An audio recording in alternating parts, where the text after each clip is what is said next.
If you ask me to talk about what I think the best types in Pokemon are, the types that come to mind are like Fairy, Steel, maybe Fire, Dragon, right? Flying's not really up there for me. But after working on this video, I think that maybe it should be, because I feel like Flying, I always thought of it as kind of like a mediocre type, but looking through all the great Flying type Pokemon and thinking about the things that this type offers makes me realize that I think I've been underestimating it. And I'm actually curious if other people kind of think down on Flying too. Truthfully, I think that part of the reason why I don't tend to associate Flying Pokemon with being very strong is that, I mean, there's always an early game Flying type Pokemon, and I think psychologically I'm kind of conditioned to see like early game Flying equals bad, so Flying as a type also must be bad. Similar to how, you know, Bug isn't a very good type, and yet it's always one of the first types that you encounter in the game. However, as it turns out, Flying actually has some really unique properties that make it very good. I feel like I said properties really weird there, like properties. Anyway, Flying is the only type in the game immune to ground, and ground is one of the best offensive types in the game, and so that actually gives it really good utility. And then offensively, Flying is quite useful as well. The types that resist Flying are somewhat common, but not like everywhere. And the types that Flying hits for super effective are typically pretty good, like grass types and fighting types are always used in the format just as examples. And so I know that I've said this before, but this time I really mean it.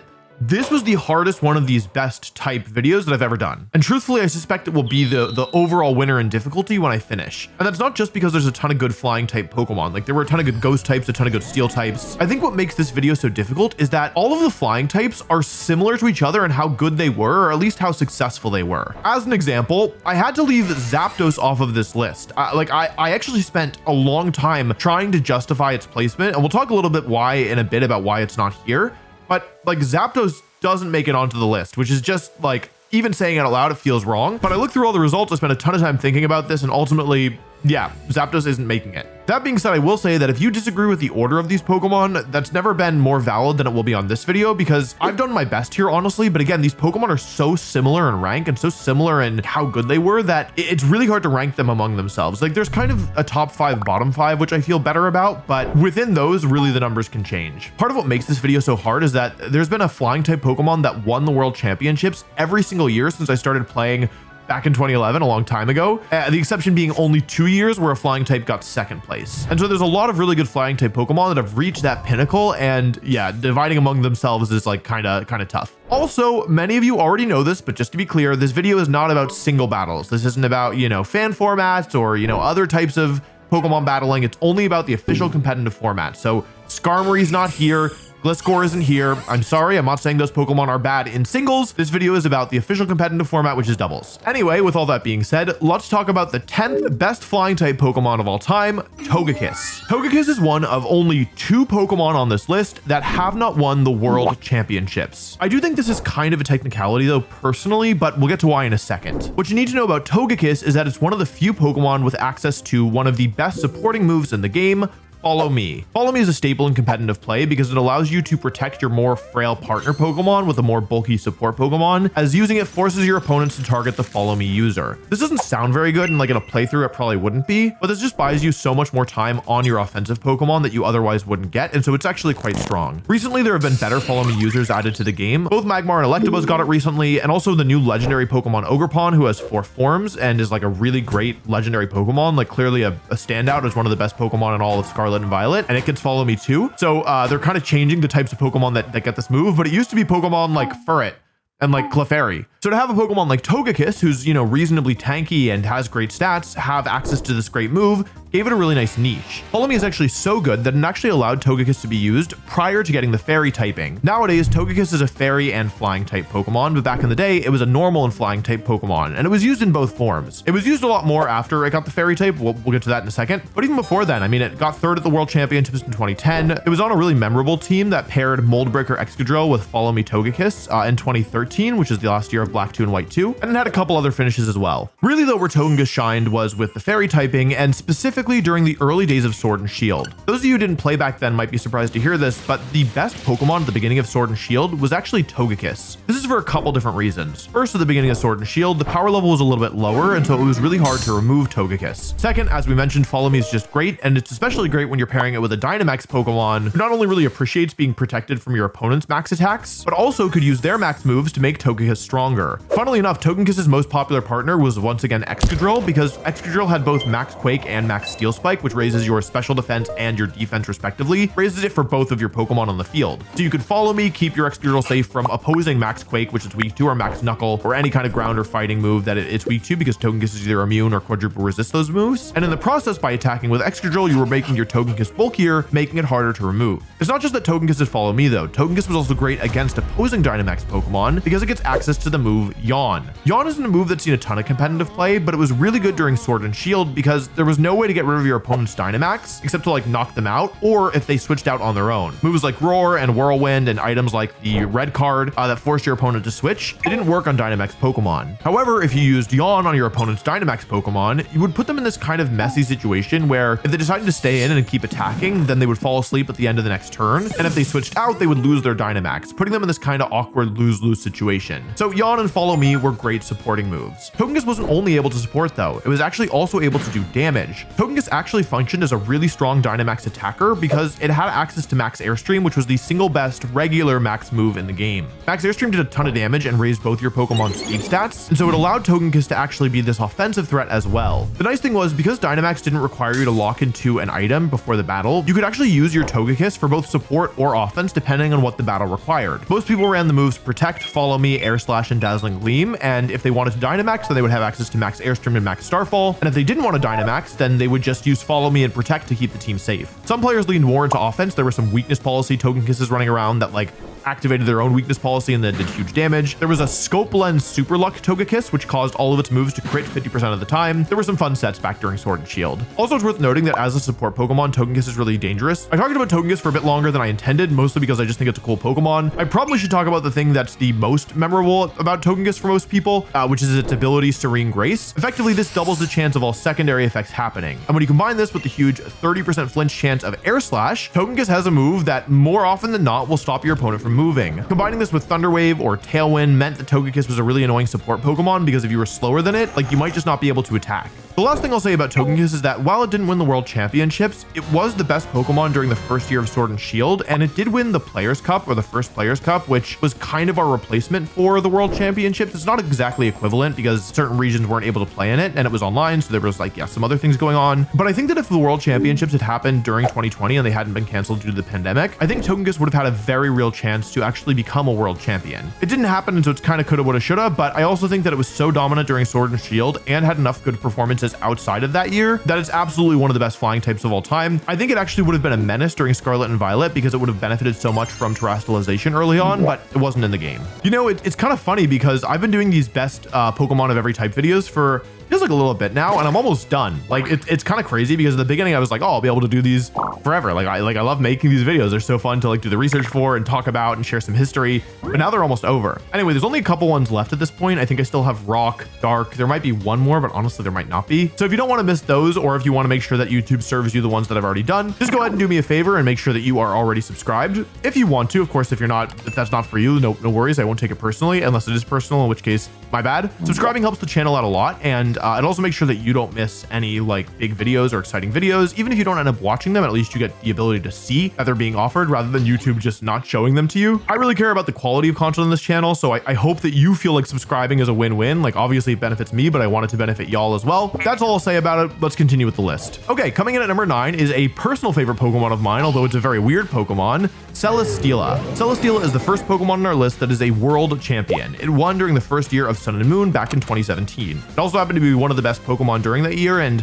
I think that year specifically was probably the best Ultra Beast, though eventually I think it settled more into the number 2 slot behind Kartana. I think what's really cool about Celesteela is that it has all these different sets that it can run. During early Sun and Moon, the main reason that people would use Celesteela is because as a Steel and Flying type, it only has 2 weaknesses to Fire and Electric, and so if you dealt with those Pokemon, then you would actually have a ton of resistances, plus the immunity to ground. Thanks to Celesteela's good natural bulk and great defensive typing, you would use it basically as this raid boss Pokemon, where you would try to eliminate the Electric and Fire types or the Pokemon with big burst damage, and then play to an endgame where you would have Leech Seed leftovers protect, sometimes substitute Celesteela, and you would just like try and stall out the opponent until, yeah, they ran out of Pokemon and ran out of health. There were a couple really funny end games where, well, funny in hindsight, not funny to the casters, or maybe even in the moment, but it was just Celesteela versus Celesteela, and they couldn't damage each other because they both only had the move Heavy Slam and they're the same weight, obviously, so there were some really funny situations with Celesteela. To be honest, the Stally set of Celesteela, wow, that's a kind of a tongue twister. It's not that fun, it's not that interesting, but what I think is cool about the Pokemon is that because of the way that the stats stats are, it has so many different sets that it could run. Obviously, you could play it just like this super stally, slow, bulky, like raid boss Pokemon, but there were other things you could do too. Like, because it gets access to the move Wide Guard, you could use it for team support. And also, because a lot of its stats are like very similar in terms of their range, you can actually play a more offensive Celesteela. I actually won the North American International Championships with the Celesteela when it really wasn't very meta at all, but I wanted a bulky steel type Pokemon that was offensive enough to do huge damage with Heavy Slam, while also was able to support the team with Wide Guard. And this specific combination basically led me to only Celesteela, and it was super good during the tournament. At the time, people expected Celesteela to be really bulky, but I really trained mine very heavily in the attack stat, which led it to do huge damage that people weren't expecting. Celesteela is also cool because it was one of the few Ultra Beasts where the stat that would be boosted after it took a KO could vary like completely. For those of you who don't know, Beast Boost is kind of like the Grim or Chilling Neigh ability, except instead of raising the attack or special attack stat, instead it raises the Pokemon's highest stat. So for Kartana, you were pretty much always getting an attack boost. For Stakataka, you were always getting a defense boost. Technically, you could get around these, but you'd have to intentionally make your better stats worse, which you didn't want to do. So effectively, these are the stats that always got boosted. Celesteela could boost defense, special defense, or even attack. The one that I won NAIC with was attack boosting. If Celesteela was in Scarlet and Violet, it would similarly probably be a pretty big menace. And it didn't get that much usage in Sword and Shield because I think that like having the least sheet option is pretty decent. And like against Dynamax Pokemon, it just wasn't as effective, especially because Wide Guard is also less valuable against Dynamax because all the moves are single target. But its dominance during Sun and Moon, I think definitely justifies its place on this list. And I wouldn't be surprised at all if we saw it more going forward. Something that I don't cover in these videos, though I wish that I could, is who's the best trainer of each type. For flying, I mean, it's gotta be Larry, right? Like, I mean, not only is he hilarious, but he's also an Elite Four member, and he's such a business professional. He actually introduced me to the sponsor of today's video, Odoo. Odoo is a business management software with a full suite of integrated apps that'll help your business fly, just like the Pokemon on this list. Odoo is an all-in-one solution for businesses, allowing you to simplify mind-numbing tasks into just the push of a button. You can send quotes in just a few clicks with integrated CRM, or streamline your accounting by automatically creating and sending invoices. Odoo also lets you save time with online payments and close deals faster with e-signatures on quotes, contracts, and more. Inventory tracking just got a whole lot easier, and you can reorder with just one click. You can even automate restocking entirely. I wish that I could restock on Greppa berries. I am always running out. That's for all my Eevee trainers. Anyway, if all this sounds overwhelming to you, don't sweat it. Odoo might be comprehensive, but it's also extremely user-friendly. It's super easy to learn your way around. Thanks again to Odoo for sponsoring today's video. Make sure to click the link in the description to find out if Odoo can help your business soar to new heights. Just like our next flying type, coming in at number 8 is Gyarados. I actually initially had Gyarados a little bit lower on this list because, like, okay, it's kind of tricky. This is what makes this list so hard. Gyarados obviously is a great Pokemon, and it's been used in more formats than either Togekiss or Celesteela, right? But the thing is that both Togekiss and Celesteela have had higher peaks. Like at some point during certain formats, they were like either the most used Pokemon or like top 3, top 5, like very close to it. Gyarados, in my memory, has effectively never reached that level. Like there might have been some short moment where it got close to that, but not for the like duration that either Togekiss or Celesteela had. So emotionally, it feels like, oh, Celesteela and Togekiss are better, but Gyarados has more longevity. And so it's part of what made this list so difficult is that how do you weigh longevity versus peaks, right?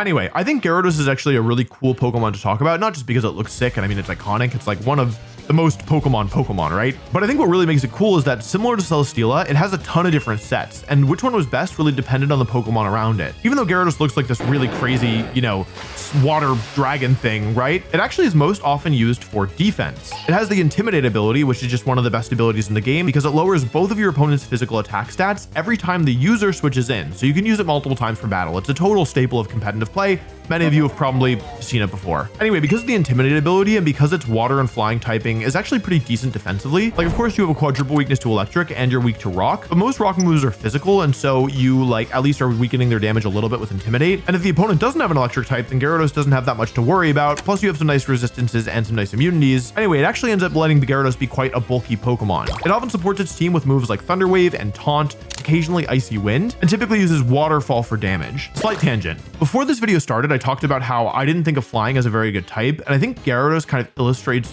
why I feel that way. Flying is a really good type offensively, but there aren't that many good physical flying type moves or good special flying type moves. On the physical side, Gyarados doesn't get anything outside of bounce, which is basically a worthless move aside from specific circumstances, but just the move on its own is effectively worthless. It's a 2-turn move. If the opponent protects in the second turn, you do no damage, and it's not even perfectly accurate or all that strong. Unless you have access to certain very specific moves, which we'll talk about, it's really hard to have good flying type coverage. Togekiss gets around this a little bit because Air Slash has such a high flinch chance that it's actually worth it, even though it's a very weak move. Like if you compare Air Slash to like Thunderbolt or Flamethrower, you'll see that there's a huge gap in power. And the next strongest flying type move is Hurricane, which is super strong, but misses a whopping 30% of the time, unless you're in the rain. So for most flying type Pokemon, you don't really want to risk it. Celesteela's main attack was actually using Heavy Slam. Like it wouldn't really use a flying type move. Occasionally it would use Air Slash if it wanted special damage on the flying side. So it at least had the option, but this kind of worked mostly because Celesteela was again a support Pokemon, so you weren't really relying on it for burst damage. I think this is also part of the reason why Gyarados is pressured to lean into more of a defensive role a lot of the time, is because unless you have certain conditions going for you, you're only going to be able to use water moves for your like type attacks, same type attacks. So Gyarados that wanted to set up would have to run Earthquake as a secondary move. That being said, we have seen some setup Gyarados. Dragon Dance, Protect, Waterfall, Earthquake was used, especially during early Sun and Moon. I remember that was a pretty good set. But I think a big part of the reason why Gyarados has been used so much is because it takes such good advantage of the signature mechanics of the last couple generations. I'm talking about Z moves, Dynamax, and Terrestrialization, all of which let a Pokemon use moves that they normally wouldn't be able to. Z moves and Dynamax allowed Gyarados to use a 1-turn flying type attack, and this is actually really good because, you know, one of the main Pokemon that resist water type moves are grass type Pokemon, right? And so having actual flying type coverage to beat these Pokemon was a pretty big deal. Max Airstream, as we mentioned, was also one of the best Dynamax moves, and so Gyarados was also phenomenal in the early time of Sword and Shield, in part because it matched up really well into Excadrill. Most recently, we saw the support Gyarados set come back during the middle of Scarlet and Violet,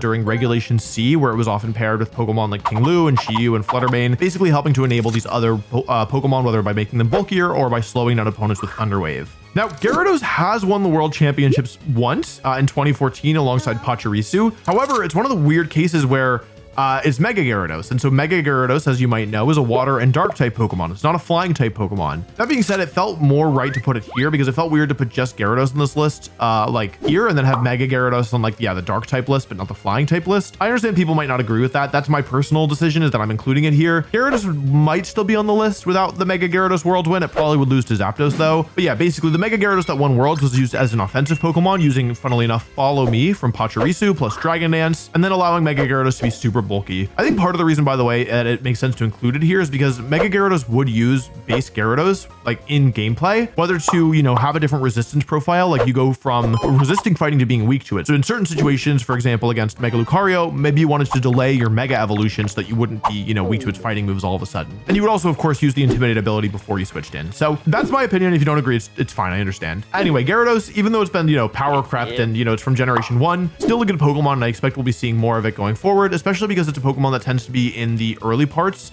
of formats, because it tends to be, you know, in almost every Pokemon game, similar to Pikachu. So I think that Gyarados will probably continue to pop up, and I'm sure there will be a time in the future where it's really good again. Okay, coming in at number 7 is a Pokemon that I personally think has already hit its peak. Talonflame. Funnily enough, Talonflame also won the World Championships, and also in 2014, that team had 2 flying type Pokemon. Those of you starting at Scarlet and Violet probably think you know what's up with Talonflame. Honestly, if you started in Sword and Shield or even Sun and Moon, you probably think you have a good idea of what Talonflame does. The main reason to use Talonflame is because it has the special ability called Gale Wings, which effectively gives all of its flying type moves an increased stage of priority, but only when it's at full HP. This ability basically causes Talonflame to be played in the modern era like this somewhat frail but like really fast supporting Pokemon, where it uses the move Tailwind, which is super great at supporting your team, doubling your speeds for the next 4 turns. It uses moves like Will-O-Wisp and Taunt to slow down opponents and disrupt them, and occasionally it'll do a little damage with Brave Bird. It's kind of a fun fact that Talonflame has a lower base attack stat than Amoonguss, a Pokemon that doesn't use its base attack stat, so that's part of the reason why Talonflame has been relegated to this more supportive role. If the only time that we used Talonflame was, you know, 2017 and after, I wouldn't even have considered it for this list. However, what you need to understand about Talonflame is that it has been nerfed into the ground. Its ability Gale Wings, when it first released in Generation 6 during X and Y, did not have any additional condition attached to it. Rather than only working at full HP, it worked always. And you might be thinking, okay, like how much does that matter, Wolf? Like, okay, it's priority and priority is good, but like, I mean, it still has a little priority nowadays, right? Like it can't make that much of a difference, right? Wrong. So here's what you have to understand. Yes, Talonflame, it's not a very powerful Pokemon. Talonflame was one of the most threatening offensive Pokemon during the first year of X and Y, and frankly for a lot of X and Y thereafter. The reason is because it has arguably the best physical flying type move, Brave Bird. Brave Bird is a really strong move with 120 base power that does recoil damage to the user after it hits something. What you have to understand is that priority moves, just by definition, are extremely powerful. A lot of competitive play is like figuring out how to attack before your opponents, and priority is one of the best ways to do that. Game Freak understands this, and so almost all priority moves cap out at 40 base power. Occasionally we'll have like signature moves that are 60 base power, and sometimes we get slightly stronger moves that are like 55 or like 70 base power, assuming they have special conditions attached to them. That's like Sucker Punch, Thunderclap, Grassy Glide, right? Where they can have priority, but they also don't always. Brave Bird was a 120 base power priority flying type attack. Again, one of the best offensive types in the game. And even though Talonflame isn't very strong, players just gave it a choice band and trained it to be really offensive, and it would basically one or two shot everything in the game, sometimes even if it resisted it, unless they were very bulky. And because of that priority, there was kind of no easy way around it. Like, this is before Psychic Terrain. I don't actually remember if it existed before. I think it might have existed, but like there was no abilities that set it up, and there was no like Queenly Majesty or Armor Tail abilities that stopped priority or Dazzling, right? There was really no priority block in the game. There was no way to turn it off. And so you would have this Pokemon that could come in at the end of the game and just clean up all of your Pokemon while you couldn't even do anything about it, or could be used in the early game to put down tons of damage while you scrambled trying to like slow it down. It was just a menace. Fire was also really good secondary typing for Talonflame because the steel types that resisted its flying type moves would get blown up by its fire moves. Many players used Life Orb or Sharp Beak instead of Choice Band as well because it would allow you to also support your team with Tailwind rather than being locked into using Brave Bird. Talonflame is a Pokemon that I'm really glad has kind of fallen off. It's definitely past its peak, and I think that's actually for the best because it's really hard to understand if you weren't there playing at the time, but it was just terrifying, and I'm actually quite glad that they nerfed it, and I'm glad it's still like, it was nerfed enough that it's like no longer just like a menace like it was, but it still is usable and has some play and like won a regional. I mean, as recently as 2023, I'm sure it might have even won one in 2024, though maybe not. So it's still usable, and like I think it's now working as intended. And that's for the best. Okay, coming in at number 6 is a bit of a surprising pick. Number 6 will shock you, okay? I'm BuzzFeed now. The number 6 best flying type is Charizard. This is probably a bit surprising because on my best fire type list, I put Charizard in the top 3. And actually, that was the first one of these that I made, and I basically put it as a 3-way tie. I wasn't sure which Pokemon was the best at the time. I would change that now if I went back, but video's already out, so whatever. Anyway, Charizard is number 6 in this list. Charizard's the second Pokemon to have never won the World Championships. Charizard's also really hard to talk about because like it has 4 different forms that all saw play. So the simplest version to talk about is Charizard's base form. Fire and flying type, decent stats, not phenomenal. Typing is like good, but like not it has ups and downs, right? You have these terrible weaknesses like to water and a quadruple weakness to rock and weak to electric, but you actually have decent defensive typing as well outside of those types. Like you resist grass, you resist fighting, you're immune to ground, you resist fire. Yeah. Anyway, the real reason to use base form Charizard is his ability Solar Power. Solar Power basically works as a multiplier if the sun is up, and because the sun already gives fire type moves a multiplier, and being a fire type gives you another multiplier, it's basically exponential scaling and allows Charizard to do a lot more damage than you would expect given like its base stats. Base form Charizard previously had never seen really any play. However, it did recently this season actually win an international level tournament during Regulation H where all legendary and paradox Pokemon were banned. This Charizard used the choice specs to get an additional 1.5 times multiplier on all of its moves, basically resulting in exponential scaling where if Charizard was set up and had the speed advantage and had the sun up, it was just going to output huge damage. As a fire type, it has access to the spread move Heat Wave, which hits both of your opponents, gets powered up in the sun and by all the other multipliers as well, and so it was a really powerful offensive Pokemon. That being said, it basically hasn't seen any play outside of this season. Mega Charizard X is the most simple to talk about. This is a fire and dragon type, so again, not really a flying type. It saw a little usage. I won a regional with it. I brought it to the World Championships and finished. Did I bring it to the Worlds twice, actually? I think I did.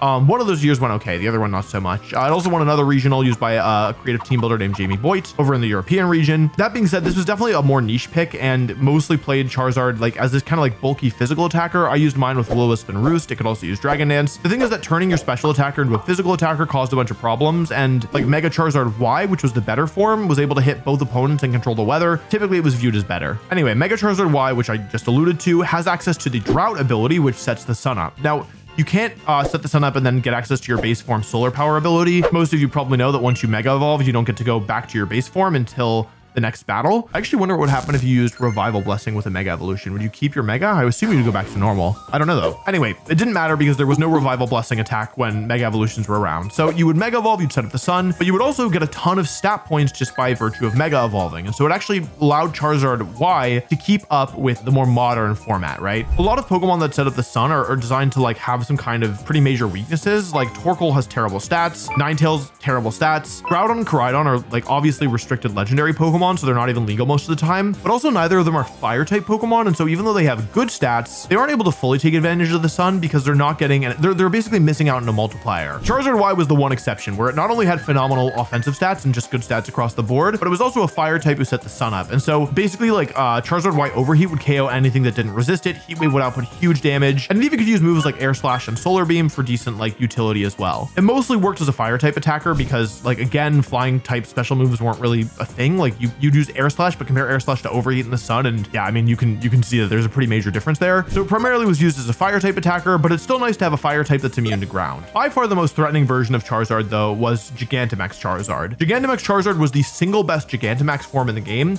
I'm going to say it was the best Dynamax Pokemon period, both Dynamax or Gigantamax. I've talked about this a couple times before, so I won't, like go as in depth here. But basically what you need to understand is that all the multiplicative scaling that we were talking about with base form Charizard also worked with Dynamax as an additional multiplier. And Charizard's main weakness is that it's very frail. And so if you can outspeed it, you can probably either KO it or do a ton of damage to it. And you can also use priority moves once it's taken enough damage because solar power damages your Pokemon at the end of every turn. That's the trade-off. With Gigantamax, Charizard not only got a huge power boost, but it also became much tankier and took less recoil damage because of the weird quirk of how recoil damage worked in Dynamax Pokemon. Basically, if you were Dynamaxed, then your Pokemon would take half the recoil that it should. So Life Orb was just to do 10% of your health every turn. Gigantamax Charizard only took 5%. The real thing that made Gigantamax Charizard so crazy though was the fact that its secondary effect of its signature Gigantamax move, Gmax Wildfire, just did a ton of passive damage. It would basically wipe out a third of your opponent's total health unless they like Dynamax themselves or they had a fire type on the field. And that was just the passive effect for landing the move once.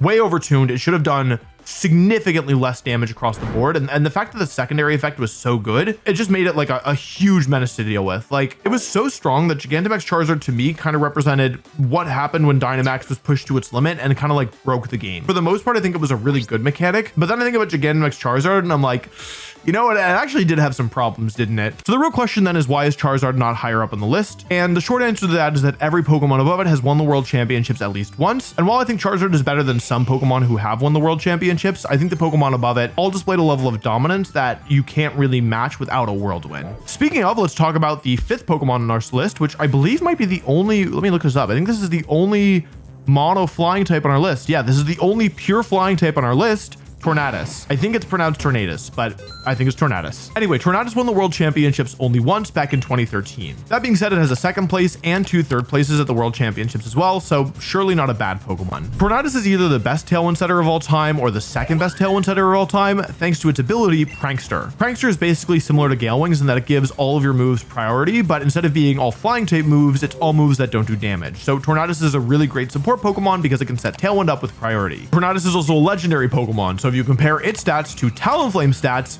you'll see that there's a pretty big difference. Tornadus is primarily used as a fast supporting Pokemon, similar to Talonflame, but with a bit more bulk and with the ability to do a bit more damage. It's more consistent than Talonflame as well, because unlike Gale Wings, Prankster just always works regardless of your health, so it's easier to set up a 2nd Tailwind if your first one expires if you reserve your Tornadus. Tornadus also uses Prankster for other reasons. It often uses support moves like Taunt and Rain Dance. It's actually often paired with powerful water type attackers. The one that comes to mind most recently is obviously Urshifu, where you can use Rain Dance before Urshifu attacks and then Surging Strikes to do huge damage. Back in the day, it was primarily used with Kyogre. The synergy also goes both ways, where while using Rain Dance can help you to control the weather and make sure that your water type Pokemon isn't getting shut down by sun, the rain also makes Tornadus's flying type moves 100% accurate. Back in the day, you would mostly use Hurricane. Again, we've talked about how strong this move is. However, for some reason, they gave Tornadus a buff in Legends Arceus called Bleak Wind Storm, which is just a great flying type move that's really high base power, hits both of your opponents, and has a decent chance to lower their speed stats. The main drawback of this move is that it's inaccurate, but again, it's fully accurate in the rain, so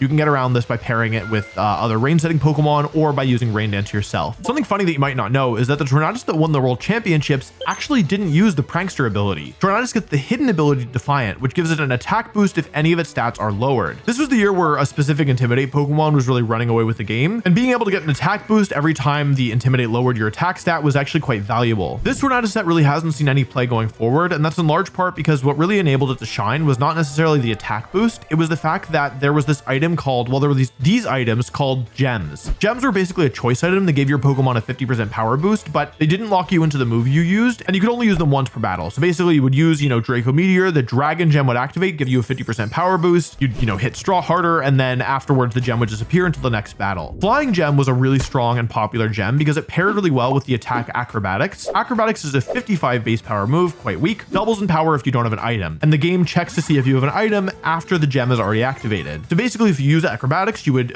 first activate your gem, applying a 50% power boost, and then Acrobatics will check to see if you have an item, which you no longer do, so it would double your power. Effectively, this is a 3 times boost for your move rather than a 2 times boost, or a 1.5 times boost. And given that you couldn't intimidate Tornadus without it getting stronger, this was quite powerful. That being said, without the Flying Gem, the set is nowhere near as good. And also they changed the way that speed works in the game, where nowadays speed updates automatically. So if you use Tailwind, then your partner Pokemon is immediately like just, twice as fast. Back in the day, up until Generation 8, when this changed, speed was static. And so what that means effectively is that if you use Tailwind and then your partner Pokemon now would be faster, but at the start of the turn was slower, it's still slower. Like you don't update the speed until the next turn. And so because of that, Prankster also has a lot more utility with Tailwind, because using Tailwind with priority means that your partner Pokemon immediately gets the benefit, whereas otherwise your opponent might be able to attack first. Anyway, I think that Tornadus is going to continue being a staple. Like I said, it's a top 2 Tailwind setter. It's probably top 1. The other contender is Whimsicott, for those of you who are curious. And I think the question is really only like, will Tornadus be in the game, not will Tornadus be good? Okay, coming in at number 4 is another Pokemon that I think people will be surprised to see this low,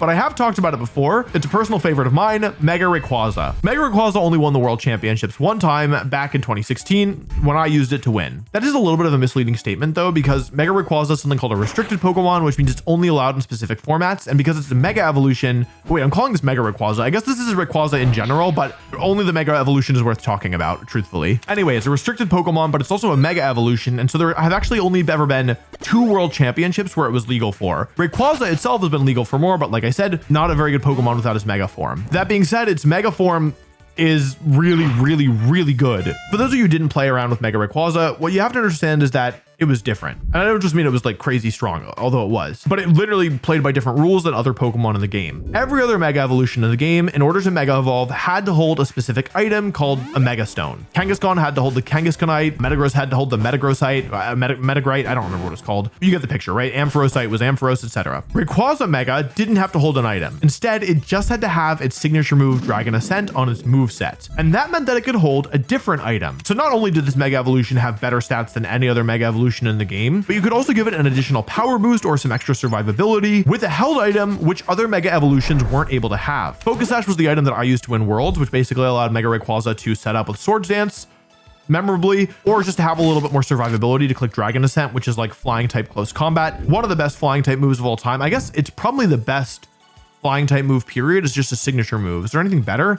I'll come back to it. I don't know. I don't think so. Anyway, but with the Focus Sash, you could survive a little longer. I also won North American Internationals with Mega Rayquaza, holding the Assault Vest item, which gave it a lot more survivability. Other people used Life Orb. I think Choice Band might have been used once or twice, but it wasn't really all that common. Anyway, so you had this super strong Pokemon that you could power up even further. The thing about Mega Rayquaza is that its base stats were just insane. It was decently fast. It was incredibly powerful on both the physical and the special side, and it had great natural bulk. And that great bulk was only made better because of its signature ability, Delta Stream. Delta Stream is crazy. It's a third form of Primordial Weather. Like Primal Groudon sets Desolate Land, Primal Kyogre sets the Primordial Sea. That's what it's called, I think. And Mega Rayquaza has the Delta Stream. This is a special kind of weather condition that doesn't have like a powered down version. I guess airlock, kind of. It basically overwrites all other weather conditions that are on the field, and it causes all flying type Pokemon to lose their weaknesses. The main weakness of Mega Rayquaza's typing is the fact that as a dragon and flying type Pokemon, it is quadruple weak to ice type attacks. However, in Delta Stream, it's only 2 times weak to ice type attacks. And that's a big deal because you still keep the resistances. So Mega Rayquaza still resists fighting, is still immune to ground, but it doesn't have any of the downsides of being a flying type. And you can also use this to pair with other flying type Pokemon. Like when I won North American Internationals, for example, I had both Assault Vest Mega Rayquaza and Celesteela. Celesteela is only weak to fire and electric, but in the Delta Stream, it's only weak to electric, and it actually gets extra resistances as well. Like normally Celesteela takes neutral damage from ice type attacks, but that's because the resistance from its steel typing is canceled out by the weakness from its flying typing. And so, you know, in Delta Stream, all of a sudden Celesteela isn't neutral ice type attacks, it resists them. Same thing with rock type attacks. This ability is crazy, especially on a Pokemon already very, very tanky. Mega Rayquaza also is one of the few Mega Evolutions that didn't really have any wasted stat points because it was often used as both a physical and a special attacker simultaneously. Basically, all Mega Evolutions get 100 stat points when they Mega Evolve, but often those are wasted by putting extra points into the attacking stat that you're not using. Like Mega Garchomp is a huge example of this, where it gets a ton of special attack points when it wants to be a physical attacker. Those points are effectively wasted. But with Mega Rayquaza, it can use these special moves, not only because it has a high base special attack stat, but because it has a crazy deep move pool. The one that I used to win North American Internationals had both Earth Power and Icy Wind, two special moves that you normally wouldn't use on a physical attacker, but were really good on Mega Rayquaza. The main question you're probably wondering is like, why is Mega Rayquaza not higher up on our list? And the main reason is that while it was really good, it was really never a top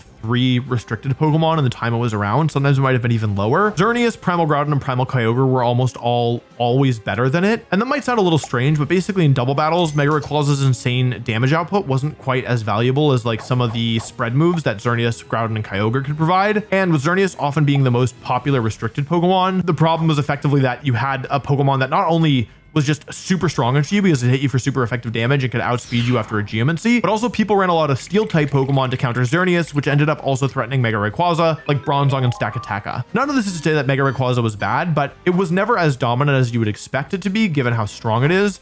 In fact, like Mega Rayquaza was never as dominant in Togekiss. This is partly because we're comparing two very different formats, but it's the truth. Like Togekiss has a higher peak in terms of popularity than Mega Rayquaza does, but it's a bit of a, I think it's a bit of a misleading comparison. But yeah, that's why it's not higher up. Phenomenal Pokemon, and if Mega Evolution comes back, I would not be surprised at all. If Mega Evolution comes back. When Mega Evolution comes back, I would not be surprised at all to see Mega Rayquaza winning another World Championships.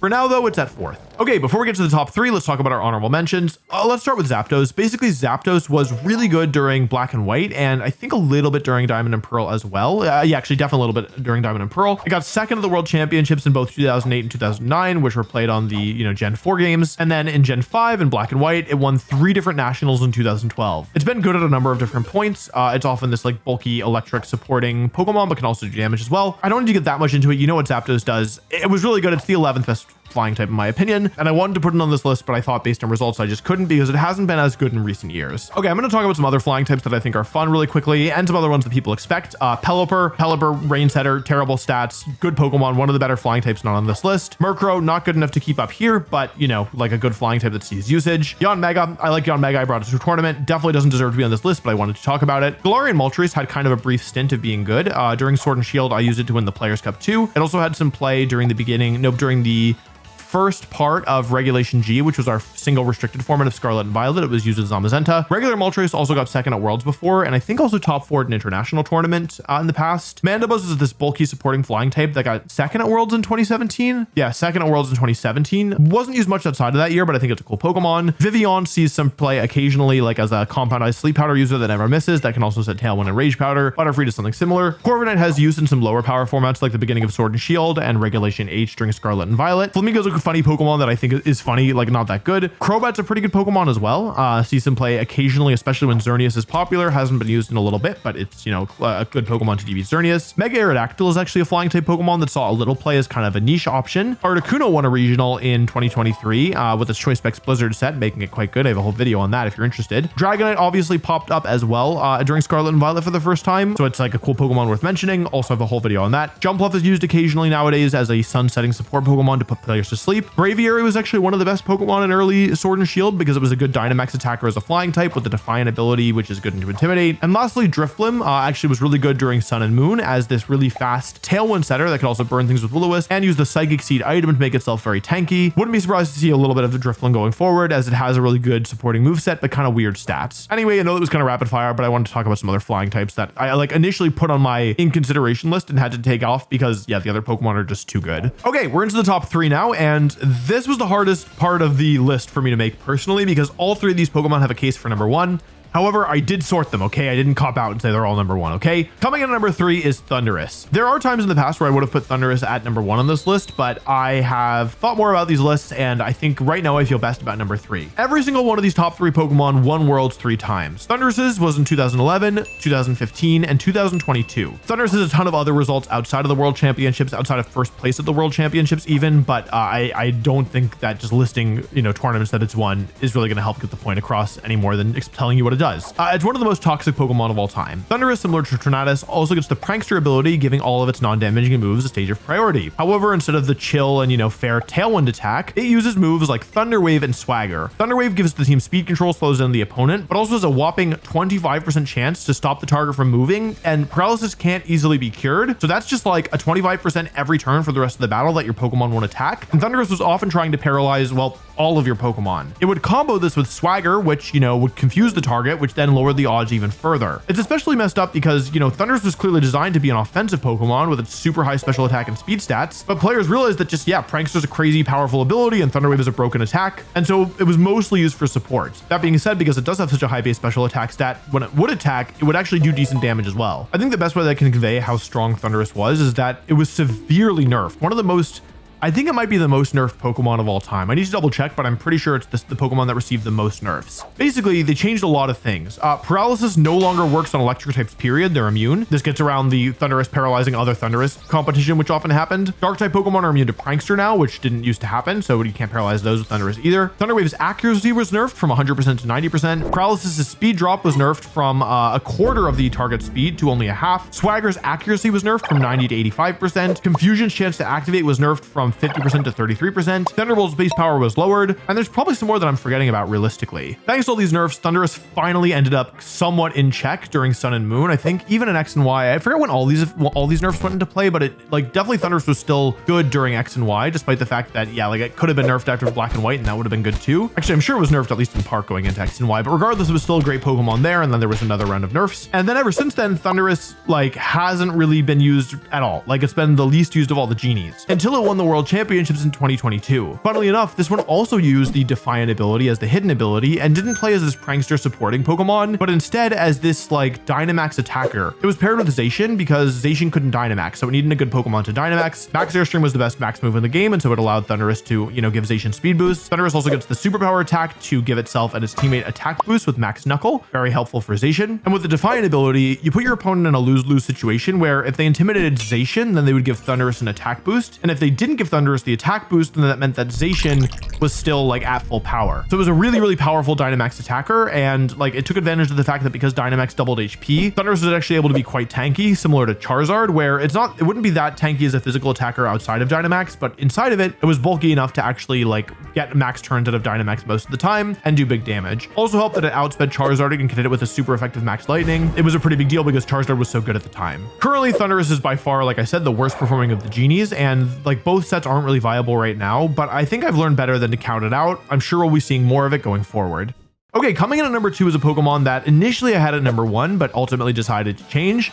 Salamence. Salamence won the World Championships in 2009, 2018, and 2019. Salamence is mostly here because of its performance as Mega Salamence. But that being said, regular Salamence won the World Championships in 2009, which was close to the birth of modern competitive Pokemon. Salamence also sees a little bit of play when the power level is lower. Most recently, for example, in Regulation H, it was used a little bit. It wasn't a crazy good Pokemon, but it saw some usage. During the first year of Sun and Moon, when Mega Evolution was not legal, Salamence also saw a bit of play as a super bulky, I guess, kind of support Pokemon. It was sometimes just a Choice Scarf Pokemon or a Z move user like Z Dragon, so you could use Draco Meteor kind of twice without losing the special attack on the first time. But at the end of the season, there was this cool set that popped up where you would pair with Metagross, and Salamence would use the Bulldoze attack, which would lower both your opponent's speed stats and hit your partner, but it's not a very powerful attack, and Metagross is high base defense, so it wouldn't do that much damage. However, Metagross couldn't get its speed lowered because it has the clear body ability, and then it would activate Metagross's weakness policy item, doubling its offenses. This was a fun duo. It wasn't that good, but it was funny, so I wanted to mention it. Really though, the main reason that Salamence is here is because of its Mega form. Because Mega Evolving gives you 100 extra stat points, having a Pokemon with good stats beforehand will normally result in just a really powerful Pokemon Not always, as we have seen with Garchomp, it's not a guarantee, but Salamence really makes it work. Salamence also gets a bunch of points in both of its attacking stats, but the thing is that it actually is able to use both of them because it's a mixed attacker. Remember that flying type Pokemon really struggle with their moves? Well, Salamence is arguably the best flying type attacker ever because of its ability Aerialate. Aerialate causes all normal type moves to turn into flying type moves and gives them a power boost. That power boost was nerfed from 30% to 20% going from generation 6 to 7, in part because Mega Mence was so strong. And while flying type moves are kind of limited and Salamence really doesn't learn any, like it gets Hurricane, which we've already talked about, it gets Air Slash, which we talked about, it gets Fly, not very good, but it doesn't matter because it gets a heap of good normal type moves. Salamence would normally use Hyper Voice on the special side, which is a high base power normal type move that hits both of your opponents, which is really great just for spreading damage and doing like gradual damage over time and not giving your opponent free switches. And then it would often use a more burst damage heavy attack like Double Edge or Frustration or Return to hit Pokemon on the physical side. It could also support its team with Tailwind, which we've already talked about because this is the flying type video. We're talking about it a lot. And there were other options as well. You could run Flamethrower or Heat Wave or Fire Blast for fire coverage. I won a regional using Substitute, not very good, but I did it. The Salamence won the World Championships using Dragon Dance and Roost, giving up on special attacking coverage and instead just using like a physical setup sweeper set. It was a really versatile Pokemon and it's a top 2 Mega Evolution. The only other contender for Pokemon that could be better than it or Mega Evolution that could be better than it is Mega Kangaskhan. Personally, something that I'm really curious about is with Mega Evolutions coming back and presumably new Mega Evolutions being introduced, like how is Mega Salamence going to keep up? Because it was one of the best Mega Evolutions prior to Legends ZA, and so is it going to be able to keep up now? Or are they going to introduce stronger Mega Evolutions that overpower it? Honestly, it's so good that I can't imagine it ever being bad, but I mean, I don't even know anything about Legends ZA at the time I'm recording this, so yeah, we'll have to wait and see. So that just leaves the #1 best flying type Pokemon of all time. And most of you have probably figured out already what it is, Landorus. I'm including both Landorus forms here, both Therian and Incarnate. Landorus won the World Championships in 2013, 2015, and 2023. I went back and forth a lot on whether Salamence or Landorus should be higher up on the list, but ultimately I went with Landorus, obviously, because Salamence kind of needs its Mega Evolution to be viable, which normally I don't weigh that highly, but in a tiebreak scenario I do. And Landorus also is better like more recently, I would say, in part because Mega Salamence hasn't been in the game, and Landorus has 2 viable forms as well. So it's close, but I've given it to Landorus in the end. So Landorus Therian is the more notorious of the 2 forms. It's the form that was in contention for the best Pokemon of all time for a while, and really only didn't make it in because of Incineroar. It's got incredible stats, it's got an absurd move pool, including some weird moves that don't match either of its typings, like U-Turn, Knockoff, Rock Slide, Superpower, and there's more as well. It actually has so many moves that it was even used as a special attacker sometimes. I won a regional with special attacking Hidden Power Ice, Choice Scarf, Earth Power, Sludge Bomb, Landorus Therian. Very, very strange. Similar to Gyarados, Landorus doesn't learn any good flying type moves outside of Fly, but it can use the signature mechanics of each generation using Dynamax, Z moves, and Terrestrialization to actually get access to flying coverage. Flying coverage is great with ground because the only types that resist ground are grass and bug, both of which flying hits for super effective, and all of the types that resist flying, being rock, steel, and electric, are all weak to ground.